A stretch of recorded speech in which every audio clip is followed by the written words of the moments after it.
பசார் சீனியில் வந்து யோகி பாபு, ரொனால்டோ, அப்துல் ரஹ்மான் நிறைய பேரோட ஓவியங்கள் வரைஞ்சிருக்காங்க. அதுமாரி ஹாலிவுட்டு ஹீரோ, அதுமாதிரி தலை அஜித்தோட ஓவியங்கள்லாம் வரைஞ்சிருக்காங்க. இங்கே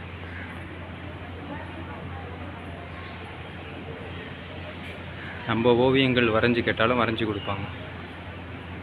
அப்பாங்க என்ன சொல்கிறாருன்னா, உங்கள் படத்தையும் வேணாலும் வரைஞ்சி கொடுப்பாங்க. இதேமாரி அண்டா 100 வெள்ளி ஆகுமா. இதேமாரி 100 வெள்ளி ஆகும் வரைஞ்சி கொடுக்குறதுக்கு. இதை வரைகிறாரு பாருங்கள், அந்த ஃபோட்டோ கொடுத்துருக்காங்க, அதேமாரியே வரைகிறாரு அவர். அது வந்து எங்கே இருக்குன்னா பசார் சீனியில் உள்ளக்க கடை நிறைய கடை இருக்குது. அதில் உங்கள் கடையில் எந்த கடையில் உங்களுக்கு விலை கம்மியாக சொல்கிறாங்களோ அந்த கடையில் நீங்கள் சூஸ் பண்ணி வரைஞ்சிக்கலாம். இருங்க, பின் லேடன்.